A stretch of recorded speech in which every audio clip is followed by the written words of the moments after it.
We're here this morning to consider the President's budget request for the U.S. Forest Service for FY19. Before we begin, I'd like to welcome the Interim Chief of the Forest Service, Vicki Christensen, back to our committee.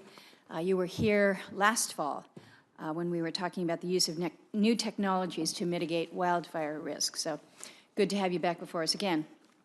We're here to discuss the upcoming fiscal year, but I think that the best place to start is with a discussion of what we just did in the FY 2018 Omnibus. That bill included a deal on wildfire budgeting and forest management. It's no secret that I was not particularly thrilled with it. Along with many members of the House and Senate, I had supported both a budget fix for wildfire suppression and meaningful management reforms that would allow for more active forest management. I think that we fell far short of the management reforms that I had hoped for and that I think are needed to reduce the threat of wildfires. There were some glimmers of progress, for example, on vegetation management, but until we do more on this front, we will fail to fully protect our forests and continue to burn through a lot of taxpayer dollars each fire season.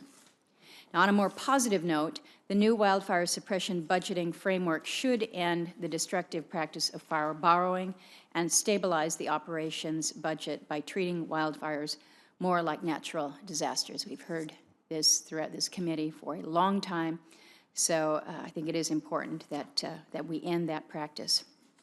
This is important because for years the Forest Service has argued that fire borrowing and the rising cost of wildfire operations have inhibited its ability to carry out its multiple-use mission. Whether increasing the timber harvest or processing permits for recreation access, everything has been linked to fire costs.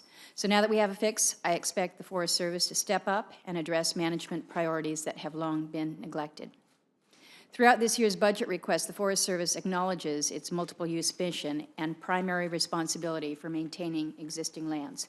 So this morning, I'd like to lay out my budget priorities for Alaska.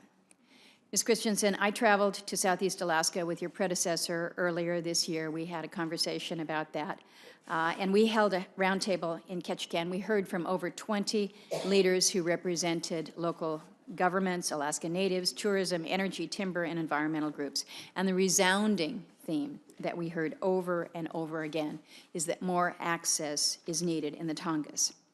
Now, in my mind, that starts with restoring the roadless exemption on the Tongass. You've got a state petition that asks you to do just that. And as I've said many times before, the roadless rule just doesn't make sense in the Tongass, which is a forest made up of 32 island communities. On this same trip, we also heard about the problems with our recently amended land plan. And even those who support a rapid transition from harvesting old growth to young growth acknowledge that the plan as written is not going to result in a successful transition unless we make some changes. I think, and we've had this conversation, that there are some real errors in that plan. It was completed without a comprehensive inventory of young growth, so I hope that you will implement the direction provided in the explanatory statement that accompanies the omnibus and seriously look at a plan amendment or revision. Now, we've got other issues in Alaska. Our nation's second largest national forest, the Chugach, the agency effectively placed a moratorium on new permits for outfitters and guides for years now. One guide, he simply wanted to take his clients ice fishing, and he was told that permits were not being issued, but to check back in 7 years. That is just absolutely unacceptable.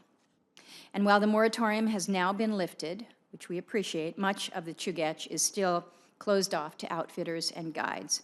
We hear a lot of talk about keeping public lands accessible to the public, but sometimes in Alaska, it's a very different experience from the public's perspective.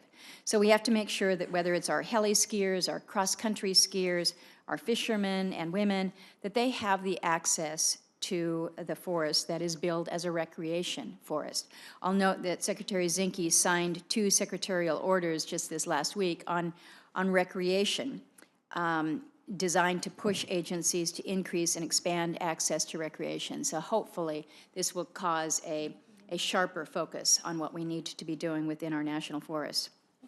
And of course, Alaska is not alone, and many who sit on this committee face similar issues in their states. I think the Forest Service has an opportunity here. The agency has been given more funding, new tools, and expanded authorities. So we'll be looking to build on those in 2019, but in the meantime, don't squander the goodwill. Get going to correct the management failures that have plagued the agency for years.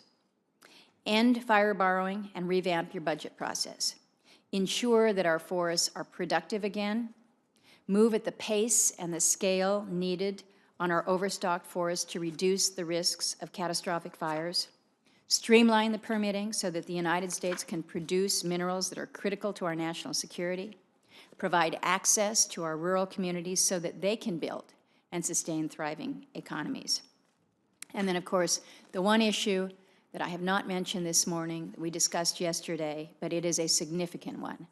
You have another major job, and that is the internal reforms to put an end to the sexual harassment and the assault that have plagued the Forest Service. I have been horrified, really horrified, to learn about what has been happening over the course of years and decades.